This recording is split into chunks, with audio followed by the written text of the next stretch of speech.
This giant glowing portal in the middle of Guangzhou is not a set from a Christopher Nolan movie. It's a $150 million building that defies every imaginable law of architecture. When you see it for the first time, it's hard to believe it's real. It feels like the laws of gravity simply don't apply here. But the strangest thing here isn't the shape, but the reason why it was built this way. Behind this futuristic golden facade lies an ancient cultural code, which the Chinese have considered the key to endless wealth for centuries. And believe me, from the inside it looks even crazier than from the outside. Today we're going to dive into the depths of the most unusual ring in the world. Let's take a look inside the offices where people work within a 50-meter void. And we'll find out how this donut hasn't fallen apart at all. Let's go! Warm welcome to Guangzhou. This is not just a city, it's one of the main hubs, drivers of the global economy, and a place where skyscrapers grow faster than mushrooms in a forest. Here you'll find the famous Canton Tower and dozens of futuristic headquarters. But even among them, the Guangzhou Circle building creates a sense of cognitive dissonance. In 2013, when construction was completed, the world of architectural forms literally exploded. Critics were split into two camps. Some called it a triumph of engineering thought, while others dubbed it the ugliest building in China and a giant golden donut. But behind these ironic nicknames lies a 138-meter architectural project with an incredible area of 85,000 square meters. That's 33 floors that literally hang suspended in the air above the banks of the Pearl River. And to truly understand why it stands right here, we need to look at it from a completely different perspective. While most modern skyscrapers today are just glass and concrete stretching toward the sky. But Italian architect Joseph di Pasquale decided on a completely different approach. He realized that to build something truly meaningful in China, you have to understand and speak the ancient language of symbols.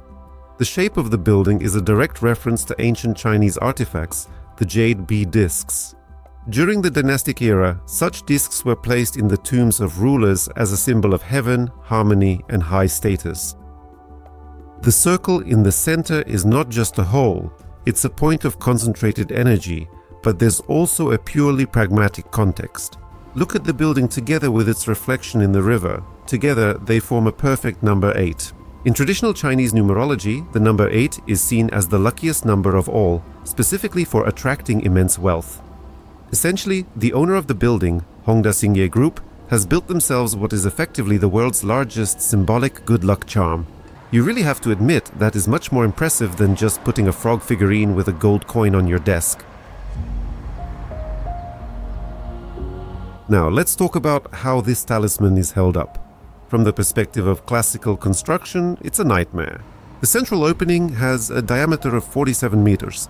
Imagine having a void the size of a 15-story building right in the center of your structure. How do you transfer the load? How do you deal with the wind, which can be extremely fierce on the riverbank? Structurally, the Guangzhou Circle consists of two massive volumes, which are connected to each other by a complex system of steel trusses and cantilevers. It's essentially a vertical bridge. The weight of the building is distributed along the edges of the circle and transferred into a massive foundation. To realize this project, more than 100,000 tons of steel were required. Here's an interesting fact. During construction, workers encountered a problem because the circular shape meant that standard cranes simply couldn't reach the necessary points. They had to develop unique logistical schemes. And when you stand directly under this ring, you can feel the tons of metal with your very skin, which are literally hovering right above your head. The exterior gives us the promise of cyberpunk, but as soon as you cross the threshold, the surrounding reality shifts completely. We enter a world that I call the corporate imperial style. Inside, you are greeted by an immense sprawling space, finished with exceptionally rare and exquisite types of marble. There is no minimalism here. Instead, there are giant bronze vases, traditional carved panels, and even a real ceremonial gong in the lobby. It's a sharp contrast. From the outside, the building looks as if it was transported directly from the year 2050. But inside, it is imbued with a deep and enduring respect for tradition. The central hall is designed so that every visitor feels the scale of the company. This space is not for hustle and bustle, but for showcasing influence. The elevator shafts here are hidden in the legs of the building, and the journey to the upper floors becomes a whole adventure through the curves of this giant structure. Probably the most common question is, what is it like to work there? Are the offices round as well? Actually, no. The architects used a clever trick. Inside the round facade, there are regular rectangular floor blocks hidden, arranged in a cascade. This made it possible to create functional offices, but with one peculiarity. From any office facing the inner part of the circle, there is a view of emptiness. It's a very strange feeling. To look out the window and see the sky through a hole in your own building. But on the upper floors, the main surprise awaited us. Here, at a height of over 100 meters, there are hanging gardens.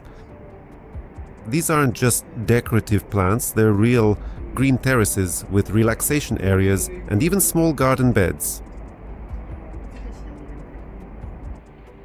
This is modern China in a nutshell. They build megastructures that overwhelm with their scale, but inside they try to preserve a piece of nature.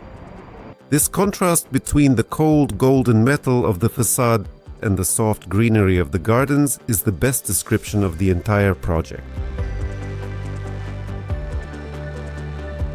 When the evening falls in Guangzhou, the Guangzhou Circle is completely transformed. Thanks to thousands of LEDs, the building begins to pulse with light. It is reflected in the dark waters of the river, completing that very number 8. And it seems as if the entire district is illuminated by this giant golden halo. One could endlessly argue whether it is beautiful or not. But this building has the main quality of great architecture. It is impossible to forget. It evokes emotions. In a world filled with faceless glass boxes, the Guangzhou Circle has become a symbol of China's new identity. A country that takes its ancient symbols and turns them into engineering challenges for the future. And what do you think? Is it an architectural masterpiece or just an expensive toy to attract good luck? Write your thoughts in the comments. I'm really interested in your opinion. And don't forget to subscribe. We have a lot more amazing architecture ahead. This was Ivan with you. See you in the next episode.